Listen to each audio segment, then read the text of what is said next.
सादर प्रणाम। आइए रोज की तरह भजन का गुणगान करें। एक बहन।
आप इनके साथ बैठो ना, ढोल की तभी बजेगी चाहिए।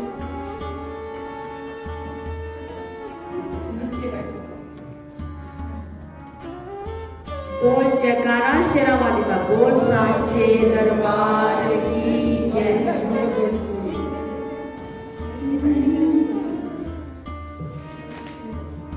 माँ ठुकराना नहीं, माँ ठुकराना नहीं, दर पे बुला के अम्बे सुन लो ये अर्जी, सुन लो ये अर्जी।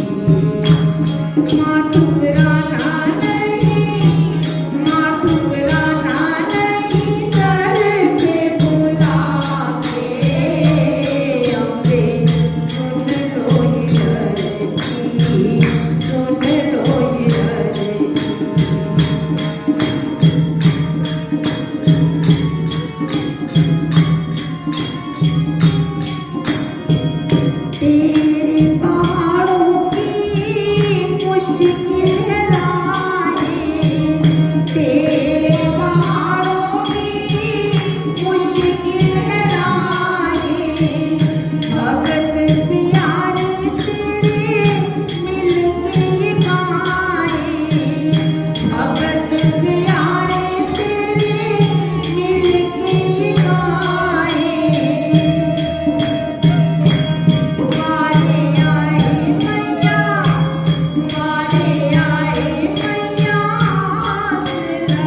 सच्चे दरबार की, बोल संतों महात्माओं की जय।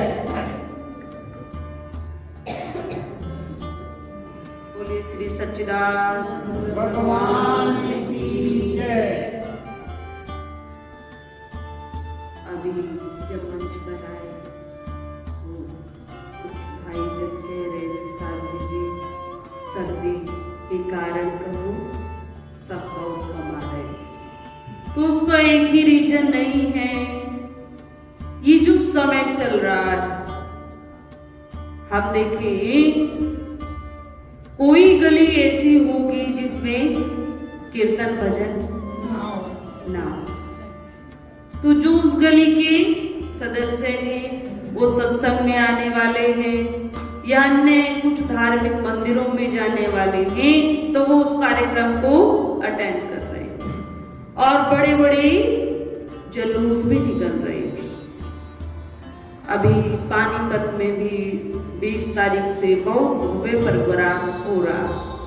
एक ऐसा वो प्रोग्राम हो रहा है कि पूरा रोड बंद कर दिया जाएगा 20 तारीख से बाद में। वहाँ से जो बसें, बहुत मुख्य रोड उसको माना गया है, असंध रोड है पाली साइड से, तो वहाँ आना जाना बंद हो जाए। तो ये जो समय चल रहा है तो बहुत ही सर्दी भले ही है, पर भगवान की वे भक्ति दिखाई भी दे रही है कि मानव भले ही सर्दी पर समस्त धार्मिक प्रोग्रामों में बढ़ चढ़ कर जा रहा है। माताएं हैं, बच्चे हैं, बड़े हैं, बुजुर्ग हैं, एक उत्साह हो रहा है। और जहाँ अयोध्या का नाम लेते समझते यहीं पर अयोध्या है, जहाँ राम मंदिर का दिखाई दे रहा है ना चित्र, बस लग रहा है यही राम मंदिर। तो इतना सबके हृदय में उत्साह, इस उत्साह के कारण भी जगह जगह स्थानों पर धार्मिक प्रोग्राम हो रहे हैं और मानव उसमें सम्मिलित हो रहे हैं। जो नित्य का कार्यक्रम है वो थोड़ा अस्त व्यस्त चल रहा है। बोले श्री सच्चिदानंद भगवान की जय। कल कथा चल रही थी करमेती बाई। करमेती की कथा हमने सुनी। बाल्य अवस्था से ही भक्ति के समस्त संस्कार, कोई जीवात्मा इस मृत्यु लोक में आती तो हम के ऐसा विचार करते हैं, ऐसा कह भी देते हैं कि इतनी छोटी अवस्था में और इस शरीर में, चाहे वह स्त्री रूप हो चाहे पुरुष रूप हो, इतने समस्त धार्मिक संस्कार और भक्ति कैसे उदित हो सकती। गुरुकुल में भी बहुत छोटे छोटे बच्चे जब वो आते, कई बच्चे ऐसे होते हैं कि उनको शास्त्र केवल एक बार सुनते, गुरुजी के मुख से केवल एक बार उस श्लोक को सुना और वो कंठस्थ हो जाता है। तो कल इसी पर चर्चा थी कि कुछ महात्मा जन, विद्वान जन, ज्ञानी जन अकाल मृत्यु को प्राप्त हो जाते, अर्थात उनको मोक्ष भी नहीं मिलता, अकालिक उनका देह त्याग हो जाता है। तो जब अकालिक देह त्याग होता है तो वह आत्मा नया शरीर धारण करती है, पर उस आत्मा में वो प्रारब्ध अनुसार समस्त संस्कार विद्यमान होते। जैसे ही वे बालक आता है, कुछ 5 वर्ष की अवस्था से ऊपर हुआ तो जो जिस लेवल की वो भक्ति करता था, जिस स्थान पर वो पहुंचा था, वहीं से उसकी भक्ति पुनः प्रारंभ हो जाती।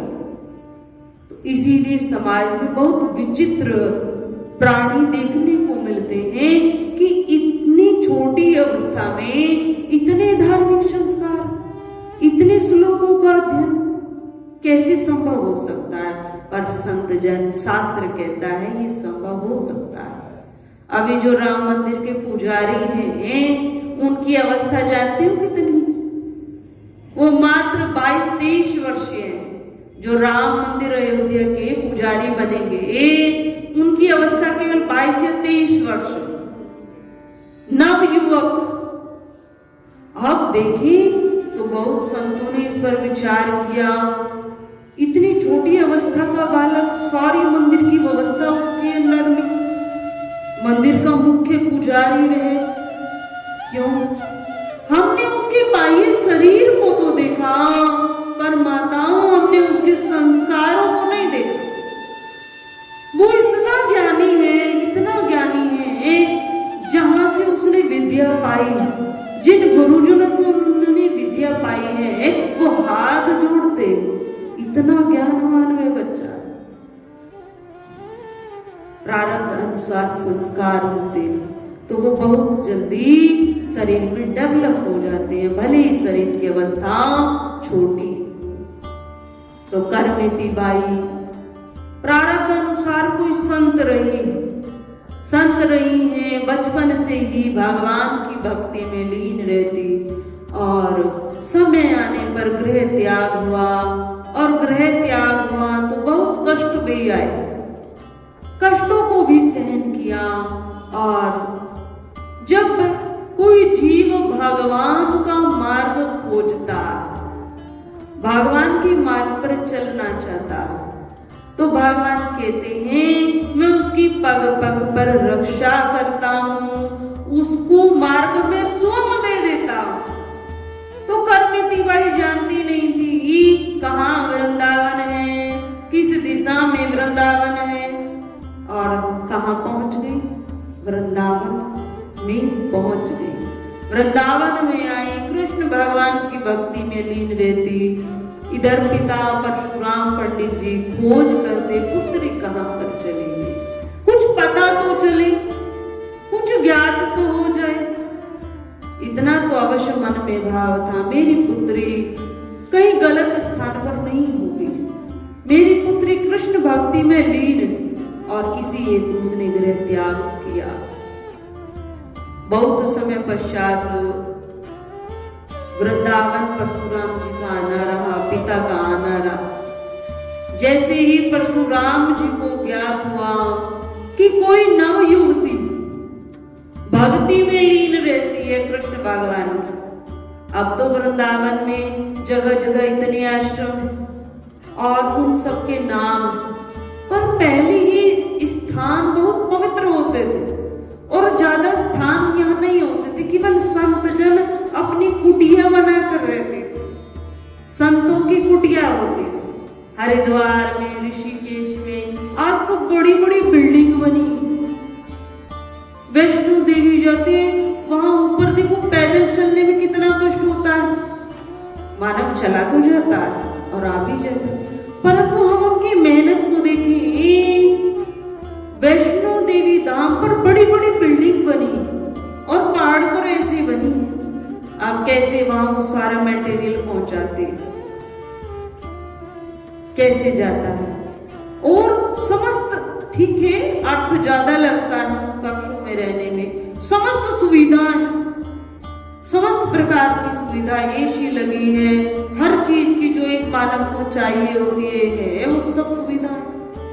तो कहने का भाव, पहले तीर्थों पर केवल संत जन सामान्य कुटिया बनाकर निवास करते थे और वहां पवित्रता भी होती थी, और वही व्यक्ति तीर्थों पर जाते थे जो विशेष धार्मिक।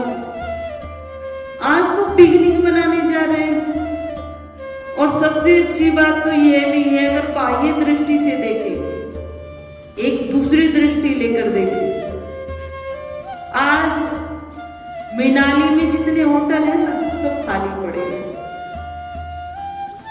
आज अन्य जो तीर्थ वहां जाते हैं, ताजमहल देखने जाते हैं, वो सब खाली, बहुत कम संख्या में लोग वहां जा रहे हैं। पहले यहाँ पर इतनी भीड़ रहती थी कि व्यक्ति पिकनिक मनाने कहाँ जाता था? मनाली, ताजमहल, इस प्रकार के स्थानों पर जाता था। पर आज मानव कहाँ जा रहा है? आज तो अयोध्या जा रहा है, सत्य कह रहे हैं। अब तो सबसे पहले अयोध्या के दर्शन हो जाए, पर सामान्य भी मानव कहाँ जा रहा है? सबसे ज्यादा वैष्णो धाम जा रहा है। कहाँ जा रहा है? वैष्णो धाम। वहां पर 4 दिन नहीं 5 दिन नहीं व्यतीत करता। मतलब घूमना भी यदि पिकनिक में मनाना है तो धार्मिक स्थान पर जा रहा है। दूसरा वृंदावन जा रहा है, वाराणसी जा रहा है। तीसरा यहाँ उज्जैन भी जा रहा है। उज्जैन पहले इतना बहुत कम ही जा पाते थे, आज इतनी भीड़ उज्जैन में है कि सामान्य यदि व्यक्ति को दर्शन करने जाए तो लाइन में यदि वे लगे तो 6-7 घंटे आराम से उसको दर्शन में लगते और बहुत दूर से दर्शन होते हैं। हम सोचे शिवलिंग पर हम जल चढ़ाए आए तो ये तो संभव ही नहीं। और गर्भगृह में किसी का प्रवेश नहीं। पहले संत जनों को आके दे देते थे, यदि कोई संत पवित्र वस्त्र धारण कर अंदर प्रवेश पा जाता था, धोती कुर्ता धारण कर, पर आज प्रवेश नहीं। किसी को टाइम की कमी है तो कुछ वहां पर वीआईपी टिकट है, गवर्नमेंट ने निकाला है, उसको लेकर कुछ जल्दी उसको दर्शन करा देते एक पीछे के रास्ते से। तो कहने का भाव क्या है कि इतनी तो श्रद्धा आज हिंदू में जगी है कि वो यदि घूमने पिकनिक मनाने भी जाता है तो वैष्णो धाम जाता है, हरिद्वार जाता है, वाराणसी जाता है, वृंदावन जाता है, उज्जैन जाता है। वो इन स्थानों पर नहीं जाता जो पहले का मानव पिकनिक मनाता था। इतनी धार्मिकता आई। ये धार्मिकता किसके कारण आई? हम सब बहुत मोबाइलों की यूट्यूब की बुराई करते हैं, कुछ अच्छाई भी देखे। प्रत्येक मानव ने जाना है कि महाकाल के दर्शन करने से क्या लाभ मिलता है, महाकाल में क्या वस्तु है। प्रत्येक मानव ने जाना है काशी में जाने का लाभ क्या है, काशी नगरी कैसी। प्रत्येक मानव ने जाना है वृंदावन कहाँ से कैसे जाया जाता है और ठाकुर के दर्शन करने का क्या लाभ। छोटा सा बच्चा भी बता देता। तो ये प्रचार और प्रसार धर्म का भी आज मोबाइल के माध्यम से भी हुआ है, न्यूज़पेपर के माध्यम से भी हुआ है। तो बहुत अच्छा समय चल रहा है। भले ही कलयुग है पर सात्विकता तो बढ़ रही है। ठीक है, अधर्म तो कभी नष्ट होता ही नहीं। देवता हैं तो देते भी विराजमान है। अगर शुद्ध सतोगुण है तो शुद्ध रजोगुण भी विद्यमान और तमोगुण तो प्रधान है ही। तो कहने का भाव आज मानव 22 तारीख तक व्यस्त भी है और धार्मिक प्रोग्राम अटेंड कर रहा है और ये बहुत अच्छी बात है। हम बच्चों को धार्मिक स्थान पर भेजें। कथा चल रही है करमेती बाई। पिता ने देखा और सुना कोई साध्वी वृंदावन में भगवान कृष्ण की भक्ति में लीन रहती है। तब पिता परशुराम वहां आए और देखते क्या मन में तो भाव था ही मेरी ही पुत्री हो सकती है। देखा मेरी ही पुत्री बहुत दुबला शरीर हुआ है और एक स्थान पर बैठी है और समाधि की अवस्था में लीन है। पिता वहां बैठ गए। देखता हूं पहली बार कितनी देर तक समाधि लगाती है। 1 घंटा व्यतीत हो गया, 2 घंटे व्यतीत हो गए और करमेती बाई का आधा दिन व्यतीत हो गया।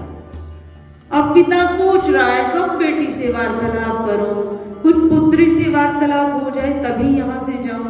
आज दर्शन तो पाए हैं बहुत वर्षों बाद, पर करमेती बाई की समाधि तो खुले। समीप पिताजी आए और कुछ हाथों से हिलाया तो आंखें खुली करमेती बाई की और देखती है पिता सामने है। प्रणाम किया। पिता ने कहा पुत्री बहुत वर्षों बाद पाया, चलो अब तुम घर चलो। ठीक है, तुम्हें इसी मार्ग पर रहना है तो राजस्थान में ही रहना और वहीं पर तुम्हारी हम एक कुटिया बनाएंगे। अब करमेती बाई ने कहा पिताजी गृह त्याग तो जिस दिन जन्म हुआ था और भगवान कृष्ण की भक्ति को पाया था, पिताजी गृह त्याग तो उसी दिन हो गया था। और अब आपकी करमेती बाई तो ये सांसारिक नाम से कब की मृत्यु को प्राप्त हो गई। अब ये जो यहाँ शरीर बैठा है ये भगवान कृष्ण का होकर बैठा है। भगवान कृष्ण का ये शरीर और भगवान कृष्ण की आज्ञा के बिना ये यहाँ से कहीं नहीं जा सकता है। मुझे यहाँ मेरे परमात्मा कृष्ण ही लाए।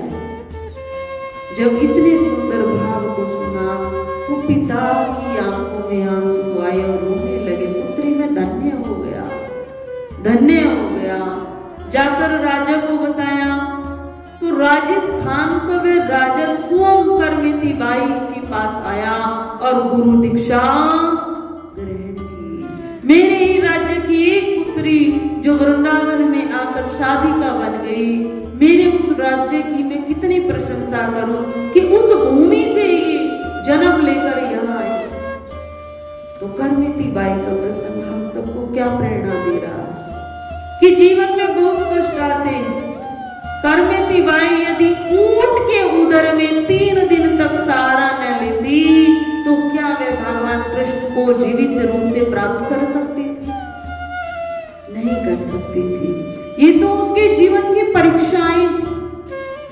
जब भक्ति मार्ग पर कोई चलता है तो प्रारंभिक अवस्था में बहुत कष्ट आते हैं, क्योंकि जितनी वस्तुएं होती हैं ना, सब सोचती हैं हम जितना कष्ट इसको दे सकते हैं। क्यों? क्योंकि ये अमृत पान करना चाहता है, उस अमृत को लेना चाहता है। यहां तक आया है कि 3 ताप कहे गए हैं शास्त्रों में। जग कीर्ति मंगल उदय तीनों ताप नशाए, हरिजन को गुण वर्णते हरि हृदय अटल बसाए।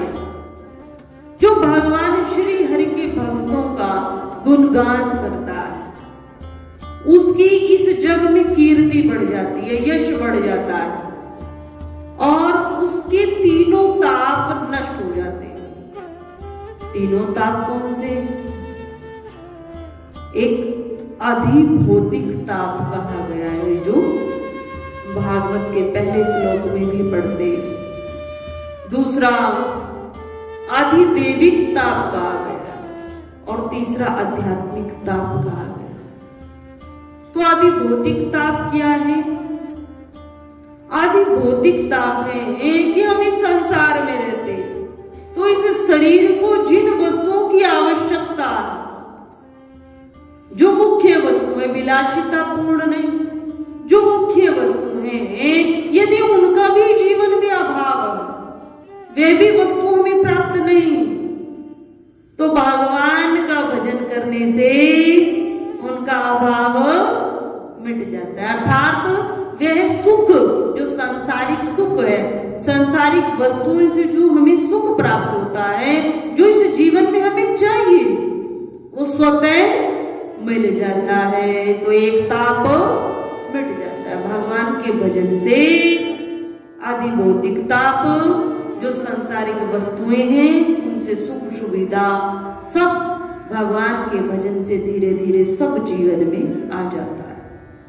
दूसरा आधिदैविक ताप। आधिदैविक ताप में देवताओं का ताप। एक तो हम कहते हैं ना, पितृदोष लगा। क्यों? क्योंकि वो हमारे घर के सदस्य थे, अकाल मृत्यु को चले गए, तो वो भी हमसे कुछ याचना करते हैं। हाँ था, हमें भी कुछ चाहिए, हम इस घर के सदस्य थे, हमें मोक्ष नहीं मिला, मुक्ति नहीं मिली है उस आत्मा को, तो वह भी चाहती है मुझे इस घर से मिल जाए। और आधिदैविक ताप में ये भी सम्मिलित है और देवताओं का ताप। हम स्वयं विचार करें, इस संसार में हम रहते हैं, 5 तत्वों से हमारा ये शरीर बना है और 5 तत्व ही देवता रूप हैं। वायु देवता, जल देवता, सूर्य देवता अर्थात आकाश देवता, पृथ्वी देवता। तो इस प्रकार ये 5 तत्व हमें दिन रात दे रहे हैं। 5 तत्वों से शरीर बना है और 5 तत्वों की बाह्य भी हमें आवश्यकता है। तो ये 5 तत्व हमें दे रहे हैं, हर समय हमारे लिए उपलब्ध है।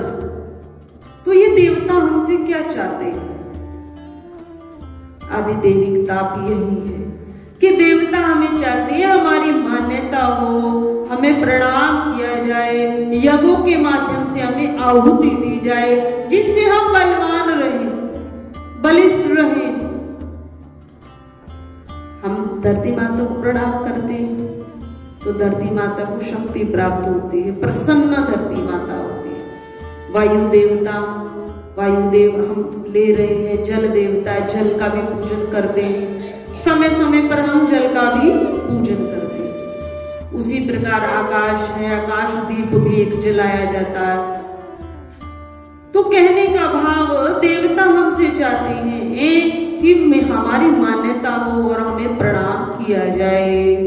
तो भगवान का भजन करने से, हरि के भक्तों का भजन करने से अपने आप उनको शक्ति मिल जाती है और आधिदैविक ताप नष्ट हो जाता है। तो पहला था आधिभौतिक ताप, जो सांसारिक वस्तुओं का अभाव है, भजन करने से वो सारा अभाव दूर हो जाता है, भले ही किसी भी प्रकार का दैविक ताप यह भी नष्ट हो जाता है।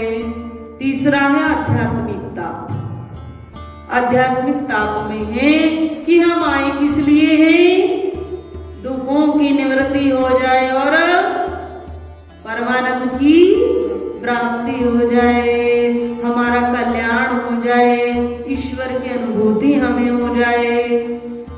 तो वो आध्यात्मिक ताप स्वतः नष्ट हो जाता है। भगवान का भजन करने से भगवान की कृपा के हम अधिकारी बनते हैं। और यदि शरीर छूटने से पहले समस्त इच्छाएं नष्ट हो जाएं तो मोक्ष भी मिल जाता है। तो तीनों प्रकार का ताप यदि नष्ट करने की सामर्थ्य किसी में है तो भगवान के भजन में है। भगवान के परम भक्तों के गुण को सुनने और कहने से जो लाभ मिलता है उससे तीनों प्रकार के ताप नष्ट हो जाते हैं, उसमें भी वह सामर्थ्य है। भक्तमाल में नाभादास जी महाराज इसको बता रहे कि भगवान कहते हैं मोते संत अधिक कर लेखा, मुझसे भी यदि कोई अधिक करे, क्योंकि भगवान तो दूसरों को ही कहते हैं, भगवान कभी अपनी श्रेष्ठता स्वयं से नहीं कहते। देवताओं में सबसे अच्छी बात क्या होती है, हम कहते हैं भगवान नारायण बहुत बड़े, श्री हरि नारायण जो समुद्र में विराजते हैं शेषनाग के ऊपर, वे सबसे बड़ी सरकार। फिर कोई कहते नहीं शंकर भगवान सबसे बड़ी सरकार। फिर कोई कहते नहीं भैया ब्रह्मा जी ने तो सारी सृष्टि बनाई है, तुम ब्रह्मा जी को बोल रहे, ब्रह्मा जी सबसे बड़ी सरकार। तो तीन सरकार बड़ी है, अब इन तीनों सरकारों में सबसे बड़ी सरकार कौन है? तो देवता कहते हैं, यदि ये प्रश्न उन तक जाए तो देवता कहते हैं भगवान विष्णु के पास जाएंगे तो भगवान विष्णु कहते हैं नहीं भगवान शिव बड़ी सरकार है। भगवान शिव के पास जाएंगे तो भगवान शिव कहते हैं नहीं भगवान राम अर्थात विष्णु जी ही सबसे बड़ी सरकार है। ब्रह्मा जी के पास जाएंगे, ब्रह्मा जी कहते हैं भगवान विष्णु ही सबसे बड़ी सरकार है। तो फिर बड़ा कौन? बड़ा तो देवता कभी भी अपनी श्रेष्ठता का प्रतिपादन नहीं करते हैं। देवता हमेशा ही कहते हैं मैं भक्तों का दास और भक्त मेरे मुकुटमणि, जिसने मुझे जान लिया बस वो मेरे ही समान, फिर कोई बड़ा नहीं और कोई छोटा नहीं। तो देवताओं की श्रेष्ठता है। आगे भक्तमाल ग्रंथ में श्री नाभादास जी महाराज ने भगवान के 24 अवतारों का वर्णन किया। तो नाभादास जी महाराज भगवान के 24 अवतारों में सबसे पहले अवतार मीन अवतार को रखते हैं। मत्स्य अवतार की कथा नाभादास जी महाराज अपनी वाणी में करते हैं। भगवान ने मत्स्य अवतार धारण किया। अब हम देखिए भगवान के लिए हम सब जितने जलचर हैं, थलचर हैं, चराचर हैं, कीट पतंग जीव जंतु जितने पदार्थ, भगवान के लिए हम सब समान हैं। प्रभु के लिए हम सब समान हैं। भगवान ने समय आने पर मत्स्य अवतार भी धारण किया। समय आने पर भगवान ने, कहते हैं ना, वराह अवतार भी धारण किया। शुअर का अवतार, वराह अवतार शुअर, सामान्य आज कलयुग की भाषा में उसको यही कहा जाता है। वह भी अवतार धारण किया। भगवान ने नरसिंह का भी अवतार धारण किया।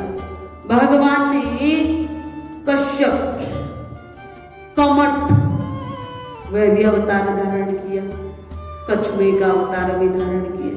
तो जैसी जैसी परिस्थिति रही, जैसा जैसे समय रहा, भगवान ने उसी हिसाब से अपने आप को प्रकट कर दिया। तो इससे क्या श्रेष्ठता भगवान की झलकती है कि भगवान के लिए हम सब समान हैं। भगवान ने कहा है मानव किसकी संतान है? मानव अगर कहें तो हम सब कश्यप ऋषि की संतान, सबसे ऊपर की लेवल पर जाए तो हम कश्यप ऋषि की संतान, और देवता और दैत्य भी कश्यप ऋषि की संतान। हम सब कश्यप ऋषि की संतान। हाँ, अपने अपने स्वभाव अनुसार, अपने अपने संस्कारों अनुसार हमने अपने आप को बनाया। हम सब यहाँ बैठे हैं, किसी में रजोगुण प्रधान है और किसी में शुद्ध सतोगुण प्रधान है। तो हमारे संस्कारों ने हमें जैसा बनाया हम वैसे हैं, परंतु संतान तो हम कश्यप ऋषि की ही है। समय अनुसार भगवान ने मत्स्य रूप धारण किया, मत्स्य रूप, मछली का रूप बनाया। परंतु ये धारण करने से पूर्व भगवान विचार करते। आज कलयुग का मानव कहता है इतना पाप बढ़ रहा है, क्योंकि सभी प्रकार के मनुष्य कलयुग में। किसी को तो कलयुग बहुत अच्छा लगता है। किस किस को अच्छा लगता है कलयुग? आपको अच्छा लगता है? सबको लगता है अच्छा है कलयुग, बहुत अच्छा है, क्योंकि हम अपने नजरिए को पॉजिटिव बनाएं। माताओं बहुत अच्छा है, माताओं के लिए तो विशेष अच्छा है। अब कोई हमारे कक्ष में आए, वो चर्चा करने लगे माताओं के ऊपर, गवर्नमेंट को कुछ कानून और बनाने चाहिए, गवर्नमेंट को कुछ कानून और बनाने चाहिए।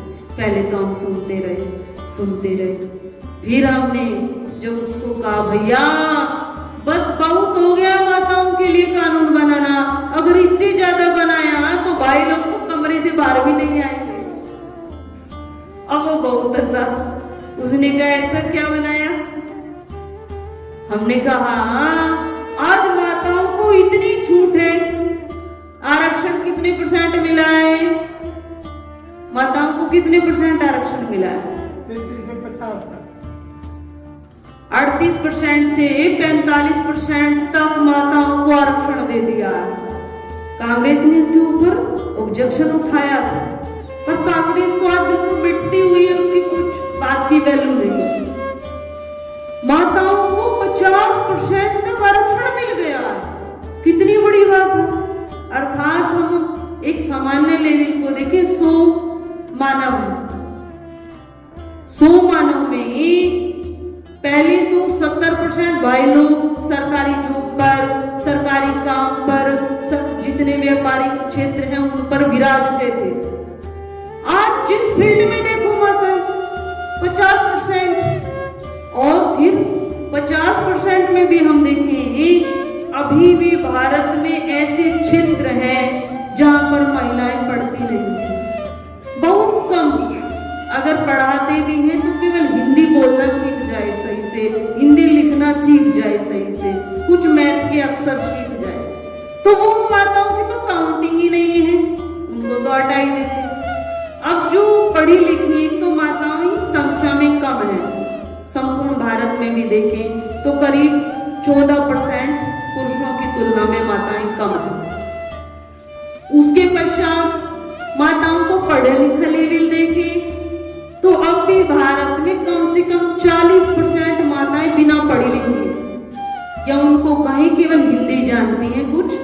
अन्य कुछ ज्यादा 10वीं क्लास के अंदर अंदर की वो माताएं।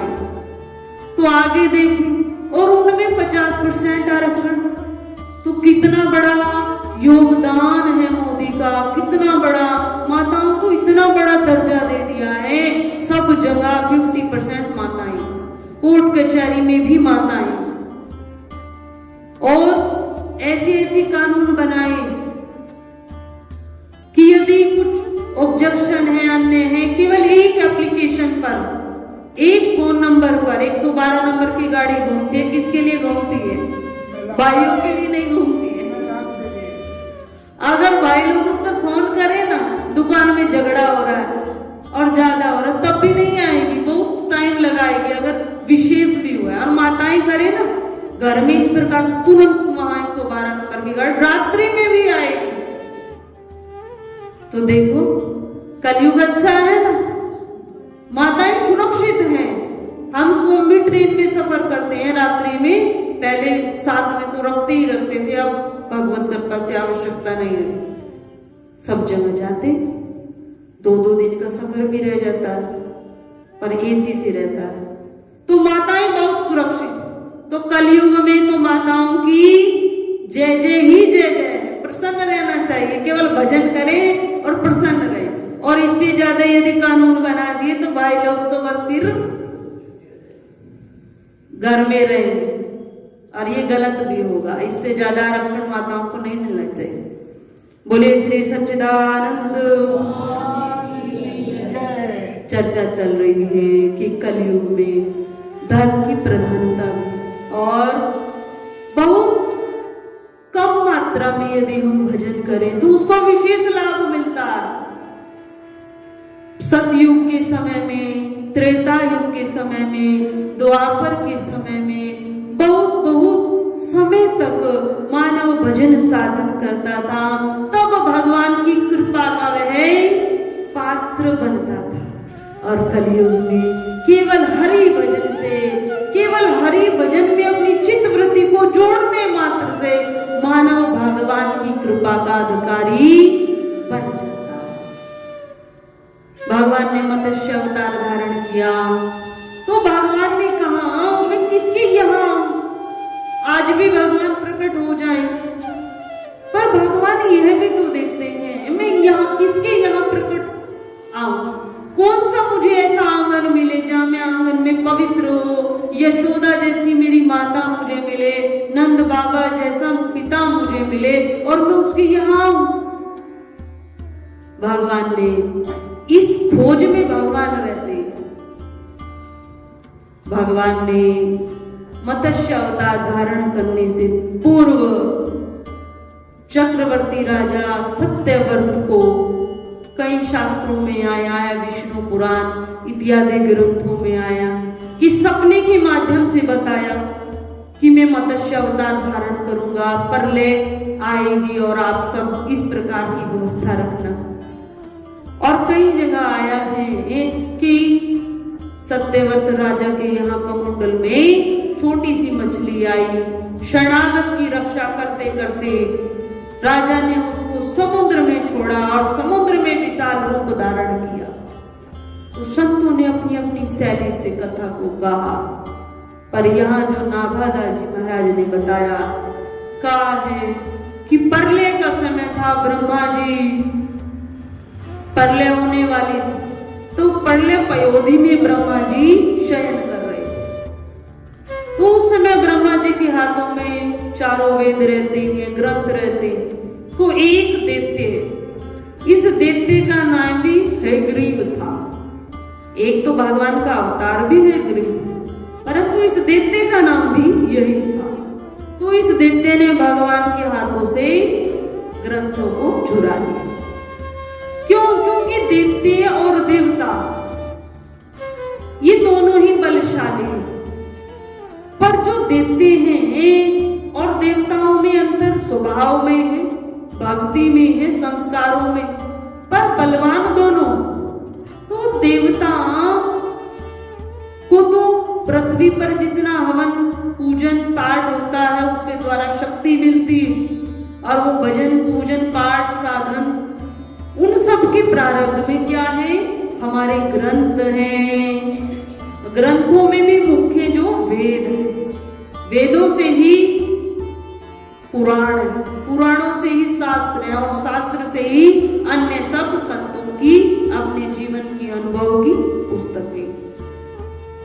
तो उन्हीं को चुरा लिया जाए, तो जहां से देवताओं को शक्ति मिलती है उन्हीं को चुरा लिया जाए। दैत्य ने ऐसा विचार किया और ब्रह्मा जी के हाथों से ग्रंथों को चुराया और समुद्र में जाकर छिप गया। भगवान ने समय पाकर सत्यव्रत को, राजा को समस्त बात बताई, सपने के माध्यम से बताई या मछली का रूप धारण कर बताई। उसको कहा कि समय आएगी, प्रलय होगा, समस्त संसार जलमग्न हो जाएगा और जो संपूर्ण सूक्ष्म शरीर अर्थात आत्मा होगी उन सबको सुरक्षित रखा जाए, क्योंकि पुनः सृष्टि प्रारंभ होगी। और बीज मंत्रों को सुरक्षित रखा जाए और जितनी वनस्पति हैं उनके बीजों को सुरक्षित रखा जाए, वेदों को सुरक्षित रखा जाए। तो इस प्रकार भगवान ने कहा कि प्रलय के समय तुम्हें सप्त ऋषियों सहित, सप्त ऋषि भी कहते हैं ना बहुत लंबी एज की क्यों होती आयु इतनी लंबी, क्योंकि भगवान ने इन्हें प्रलय काल के समय में ही बचाया। आगे इनको संसार में जितना समय रहेंगे भक्ति बढ़ेगी, भक्ति का विकास होगा। तो भगवान ने कहा कि इन सब को लेकर, समस्त वनस्पतियों को, बीजों को लेकर, बीज शक्ति मंत्रों को लेकर, सप्त ऋषियों को साथ लेकर तुम नावों में सवार हो जाना। और मैं जब प्रलय आएगी मत्स्य रूप धारण करूंगा और करने के पश्चात तुम सबकी रक्षा में करूंगा और अपने सामर्थ्य अनुसार मैं तुम्हें पर्वत पर सुरक्षित पहुंचाऊंगा, जिससे ब्रह्मा जी पुनः सृष्टि प्रारंभ करेंगे और तुम सब पुनः भक्ति का उपदेश इस पृथ्वी पर करोगे। इस प्रकार भगवान ने, प्रलय का समय हुआ, राजा भगवान की प्रतीक्षा कर रहा है, कब भगवान आए, कब भगवान आए। प्रलय काल का इतना अथाह जल कि सारा संसार जलमग्न हो गया। केवल उस नाव में सप्त ऋषि, राजा और राजा की धर्म पत्नी और बीज शक्तियां विद्यमान थी। हे प्रभु कब आओगे, कब आओगे, कब कष्टों को दूर करोगे? आपने कहा था आप अपनी वाणी की सार्थकता को सिद्ध कीजिए, आप मत्स्य रूप धारण कीजिए। जब भगवान तक आतुर भाव से राजा ने पुकारा और वह पुकार पहुंची, भगवान तत्काल मत्स्य अवतार में प्रकट हो गए। बोलिए मत्स्य अवतार की जय। प्रकट हुए भगवान, प्रकट हुए तो सप्त ऋषियों के और राजा के कष्टों को दूर किया भगवान ने और उनको सुरक्षित स्थान पर्वत पर पहुंचाया। और पहुंचाकर भगवान ने कहा कुछ समय ठहरो, मैं एक काम करके और आता। पुनः जल में प्रवेश किया और हयग्रीव नामक दैत्य का वध किया और उससे ग्रंथों को लेकर, चारों वेदों को लेकर ब्रह्मा जी के पास आए और ब्रह्मा जी को पुनः ग्रंथ भगवान ने दिए और सप्त ऋषियों से कहा ब्रह्मा जी पुनः सृष्टि की रचना करेंगे और तुम सब पुनः धर्म का प्रचार और प्रसार करोगे और वेदों की रक्षा करोगे। इन वनस्पति बीजों से समस्त वनस्पति इस ब्रह्मांड में पुनः उदित होगी और पुनः भव्य सृष्टि की रचना होगी। बोले श्री सच्चिदानंद भगवान की जय। इस प्रकार इस रूप को ही मत्स्य अवतार कहा गया। फिर समय बढ़ा, पृथ्वी पर पुनः सृष्टि की रचना हुई, ब्रह्मा जी ने की।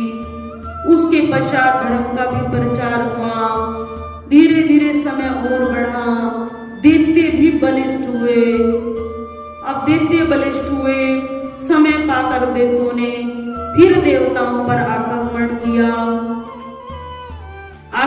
किया और उन्होंने सोचा इस पृथ्वी पर उन जो राक्षस लोग हैं उनका एक ही देह रहता है, देवताओं का जो पूजन कर रहा, देवताओं को जो शक्ति दे रहा, उसी को नष्ट किया जाए। तो पृथ्वी पर ही भजन साधन होता है, तो इस पृथ्वी को ही जल में डुबा दिया जाए, इस पृथ्वी को ही नष्ट कर दिया जाए। उस प्रकार भगवान का पुनः अवतार वराह रूप में हुआ। नागादास जी महाराज कह रहे वराह अवतार में भगवान प्रकट हुए। अब वराह अवतार में भगवान प्रकट हुए तो उसकी जो पीछे की लीला है उसमें यदि हम देखें तो भगवान ने वराह अवतार क्यों लिया? क्योंकि समुद्र में पृथ्वी को हिरण्याक्ष नामक दैत्य ने डुबा दिया। ये हिरण्याक्ष कौन था? ये बहुत बलशाली दैत्य था। हिरण्याक्ष और हिरण्यकश्यप ये दो भाई, और ये दो भाई भगवान श्री हरि विष्णु जी के पार्षद थे। भगवान श्री हरि विष्णु जी क्षीर सागर में शयन कर रहे थे या लक्ष्मी जी के साथ में बैठे थे, तो उनकी सेवा में द्वार पर क्षीर सागर के जय और विजय नामक दो पार्षद लगे हुए थे, सेवा दे रहे थे। अब सनक सनंदन सनातन सनत कुमार जी भ्रमण कर रहे थे, चारों संत जन तो भ्रमण करते हुए क्षीर सागर के द्वार पर आए।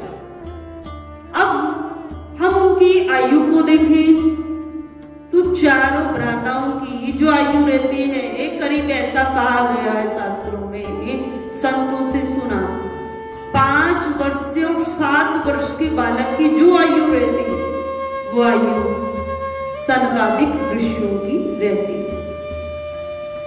वहां पर आए और याचना की जय और विजय से कि हमें भगवान के दर्शन पाने, भगवान से श्री हरि नारायण से हमें मिलना, आप हमें मिलवा दीजिए। परंतु जय और विजय अपनी मस्ती में आनंदित थे, वे नहीं समझ पाए कि महान ऋषिगण है। उन्होंने तो यही जाना ये तो बालक रूप है और भगवान से मिलने की याचना कर रहे, तो उनको दर्शन करने नहीं दिया, भगवान के पास जाने नहीं दिया।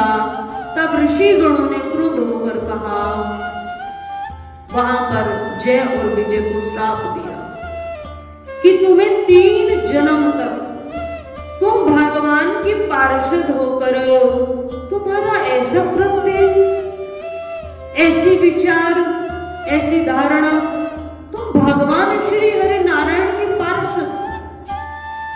परंतु समय जिस प्रकार का था, उस समय जैसी सिचुएशन रही, संतों ने कमंडल से जल निकाल कर वहां श्राप दिया कि 3 जन्म तुम्हें दैत्य कुल में लेने होंगे और तुम्हारा जो उद्धार है वो तुम्हारे श्री हरि नारायण ही करेंगे, पर जन्म तो तुम्हारा दैत्य कुल में होगा और भगवान श्री हरि विष्णु के द्वारा ही तुम्हारा वध होगा, उद्धार होगा। तो एक जन्म हिरण्याक्ष और हिरण्यकश्यप, ये जय और विजयी, एक जन्म गज और गराह के रूप में रहा, एक जन्म रावण और कुंभकर्ण के रूप में। ये 3 भगवान, तीनों दैत्य भगवान, तीनों जहां जहां जन्म लिया, ये दैत्य भगवान के अपने पार्षद थे। तो हिरण्याक्ष ने बहुत बलशाली था, पृथ्वी को सोचा इस पृथ्वी पर बहुत धर्म कर्म होता है और ये देवता लोग बहुत बलिष्ठ होते, तो देवताओं को यदि हराना तो इनको कमजोर करना होगा। इस पृथ्वी को ही मैं जल में डुबा देता तो भजन कीर्तन नहीं होगा, समस्त सृष्टि अस्त व्यस्त हो जाएगी और देवता भी कमजोर होंगे। तो हिरण्याक्ष ने पृथ्वी को जल में डुबा दिया। भगवान ब्रह्मा जी ने, क्योंकि ब्रह्मा जी सृष्टि के रचयिता हैं, मन ही मन भगवान श्री हरि विष्णु जी का ध्यान किया और मन ही मन से समस्त वार्तालाप को कहा कि एक दैत्य ने इस पृथ्वी को जल में डुबाया है, हे श्री हरि नारायण रक्षा कीजिए, देवताओं के कष्टों को दूर कीजिए और इस सृष्टि को बचाइए। जैसे ही प्रार्थना श्री ब्रह्मा जी कर रहे थे तो ब्रह्मा जी के नासिका छिद्र से एक वराह, सूक्ष्म वराह उत्पन्न हो गया और पृथ्वी पर गिर पड़ा। जैसे ही सूक्ष्म वराह पृथ्वी पर आया, उस वराह ने बहुत विस्तृत रूप वाला शरीर धारण किया, बहुत बड़ा शरीर धारण किया और धारण कर ब्रह्मा जी को प्रणाम करते हुए, किसी से कोई वार्तालाप नहीं हुई, वराह अवतार में भगवान सीधे वराह अवतार में श्री हरि भगवान क्षीर सागर समुद्र में पहुंच गए और पृथ्वी को अपनी दोनों दंतों पर उठाया और लाने लगे। तो जैसे ही लाने लगे तो हिरण्याक्ष को ये सूचना मिली कि कोई वराह, हिरण्याक्ष ने सोचा सामान्य वराह, और इस पृथ्वी को पुनः समुद्र से ला रहा।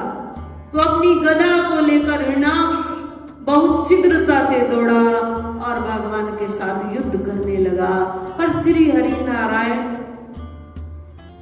भगवान ने एक ही प्रहार किया और हिरण्याक्ष का उद्धार किया। बोलिए श्री वराह रूप श्री हरि नारायण की। तो उसका उद्धार किया और पृथ्वी को अपनी दंतों पर लेकर भगवान आए और पुनः प्रतिष्ठित कर दिया। बस इतनी ही लीला रही।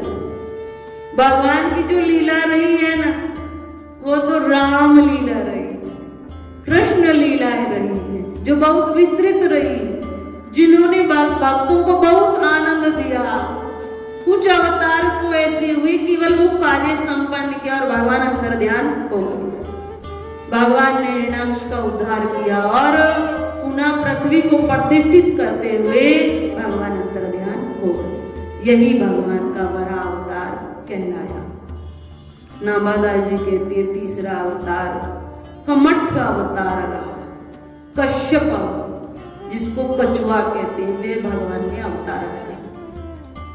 अब भगवान समय समय पर, भगवान नहीं देखते ये शरीर कैसा है, भगवान को देवताओं के कार्य को पूर्ण करना।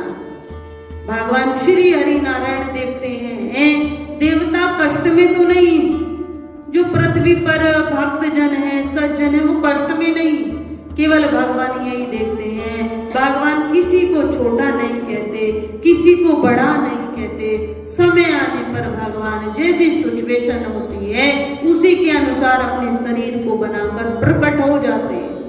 ये भगवान की विशेषता। अब ये भगवान ने कश्यप अवतार, कछुए का अवतार क्यों धारण किया? ऐसी क्या आवश्यकता पड़ी भगवान को? अब हम विचार करें। भगवान सोचने लगे ये जो देते हैं ना, समय समय पर देवताओं को पीड़ित करते, और पीड़ा का इनका एक ही है कि देते और देवता कश्यप ऋषि की संतान है, पर अमर कोई नहीं है। तो देवताओं को अमर कर दिया जाए। जब देवता अमर हो जाएंगे तब जो देते यदि युद्ध भी करेंगे तो देवता विजयी रहेंगे, क्योंकि देवता अमर हो जाएंगे। तो भगवान ने देवताओं को बुलाया और कहा कि मंदराचल पर्वत को लेकर आओ और समुद्र मंथन करो। समुद्र मंथन होगा और समुद्र मंथन के पश्चात समुद्र में से बहुत अमूल्य वस्तुएं उत्पन्न होंगी। देवताओं, जो तुम्हारी सुख सुविधा ऐश्वर्य आराम को भी बढ़ाएंगी और तुम्हें और भी अधिक बलिष्ठ बनाएंगे, और सबसे अंत में जो अमृत निकलेगा उसका जब तुम पान करोगे तो देवताओं तुम सदा के लिए अमर हो जाओगे। समुद्र को मथा जाए। अब अब देवताओं तो बड़े प्रसन्न हो गए, समुद्र को मथना अच्छी बात है क्योंकि उसमें से अमूल्य रत्न उत्पन्न होंगे। इसकी बहुत अन्य भी कथाएं हैं, समुद्र क्यों मथा गया, तैयारी हुई, परंतु फिर विचार किया भगवान ने, देवताओं ये कार्य दैत्यों के बिना अधूरा है, इसमें तुम्हें दैत्यों को सम्मिलित करना पड़ेगा। अब देवता कहने लगे वो तो मानेंगे नहीं और वो वस्तुएं तो हम लेंगे सब, तो दैत्य हमारा साथ क्यों देंगे। भगवान ने वहां देवताओं से कहा कि दैत्यों को प्रलोभन दिया जाए, वहां पर अमृत का प्रलोभन भी दिया जाए और समुद्र मंथने में जो वस्तुएं उत्पन्न होंगी उनका भी दिया जाए कि हम सामान्य सामान्य वस्तुएं लेते रहेंगे, आधी तुम्हारी रहेंगी और आधी हमारी रहेंगी। इस प्रकार जब तुम उन्हें प्रलोभन दोगे तो वो अवश्य मान जाएंगे और समुद्र मंथन होगा। देवता जब दैत्यों के समीप गए और इस प्रकार की वार्तालाप को कहा तो दैत्य भी संधि के लिए तैयार हो गए। देवता और दैत्यों की संधि हो गई, संधि हुई।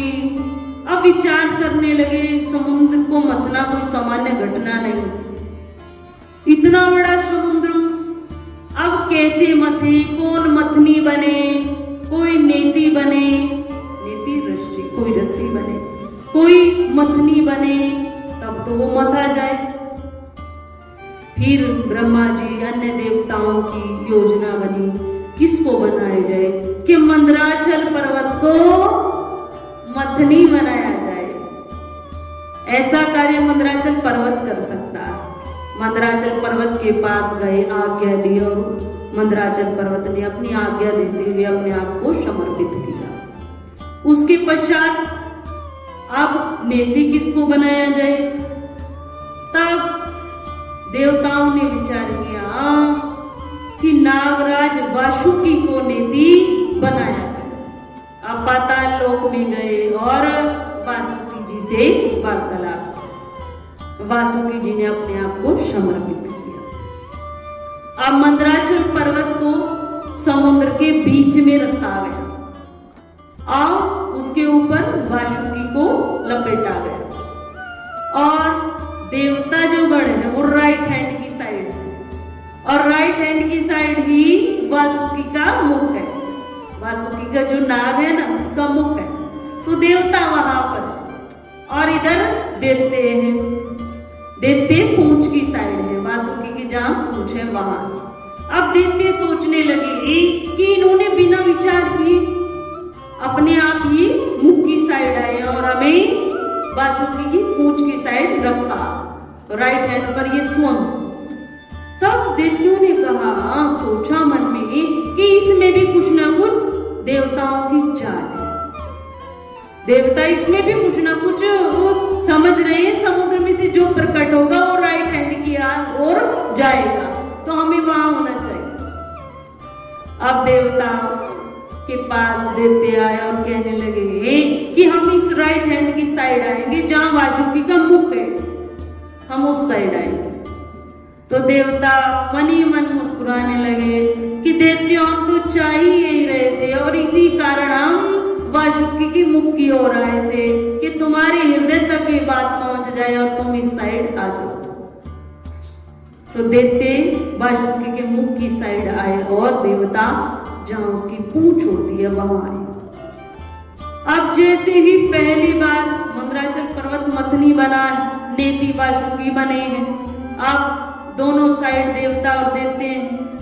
अब जैसे ही पहली बार मंदराचल पर्वत को घुमाया, मंदराचल पर्वत नीचे जाने लगा क्योंकि इतनी सामर्थ्य नहीं थी देवताओं और दैत्यों में और केवल वासुकी में है कि समुद्र को मथ सके।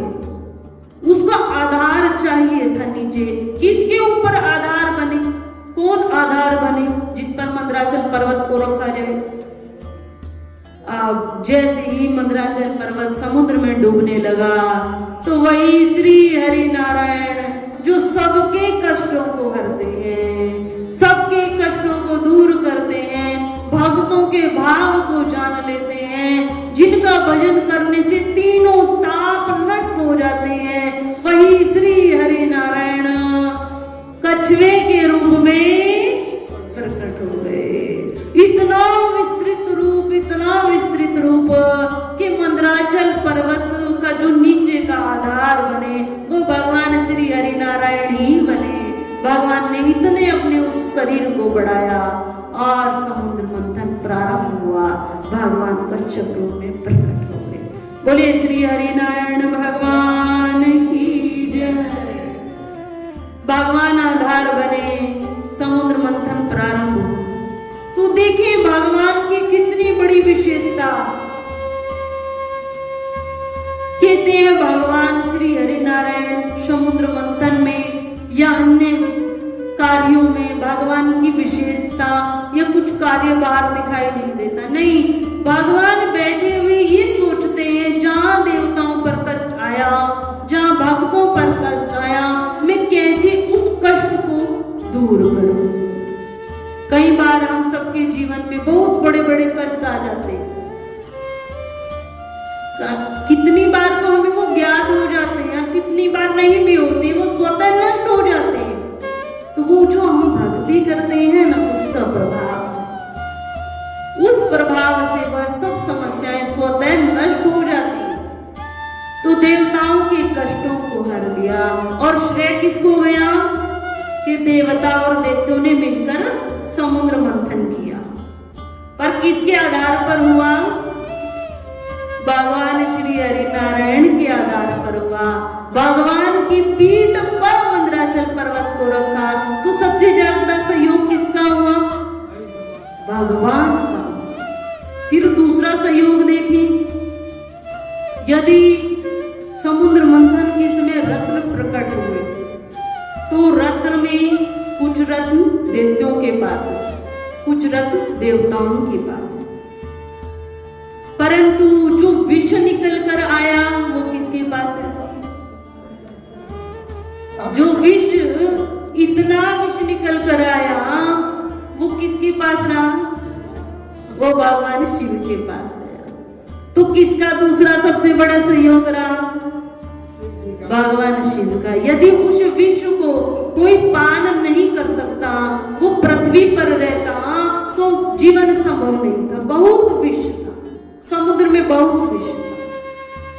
उसकी कुछ बूंदे ही गिरी है तो जहरीले जो जीव जंतु पृथ्वी पर है ना, ऐसा कहा गया है कि जब भगवान उसका पान कर रहे थे तो भगवान के मुख से कुछ बूंदे पृथ्वी पर गिरी।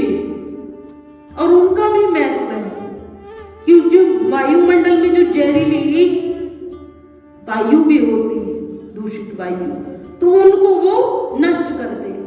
और कुछ कीट भी उत्पन्न होते हैं तो उनको अपनी ओर आकर्षित करते हैं। तो उस बूंद के कारण ही जो पृथ्वी पर गिरी विश्व की, उसी से जहरीले कीट उत्पन्न हो गए। सांप, अन्य जो जिनको हम बोलते हैं, वो सब उत्पन्न हुए। तो दूसरा सबसे बड़ा सहयोग किसका रहा? वो भगवान शिव का रहा, जिसकी हम कथा भी नहीं सुनते। कहते समुद्र मथा देवताओं ने और दैत्यों ने, ये तो बात की रही। सबसे पहले तो भगवान विष्णु जी का सर्वश्रेष्ठ सहयोग रहा, उसके पश्चात श्री शंकर भगवान जी का विशेष सहयोग रहा कि भगवान शंकर ने कोई रत्न नहीं लिया और उस समुद्र में जो विष हलाहल निकला उसका। परम पूज्य श्री साध्वी ब्रह्म ज्योति सरस्वती जी के प्रवचन प्राप्त करने हेतु दिव्य वाणी चैनल को सब्सक्राइब करें, वीडियो को शेयर करें और अपने परिजनों पर अवश्य भेजें।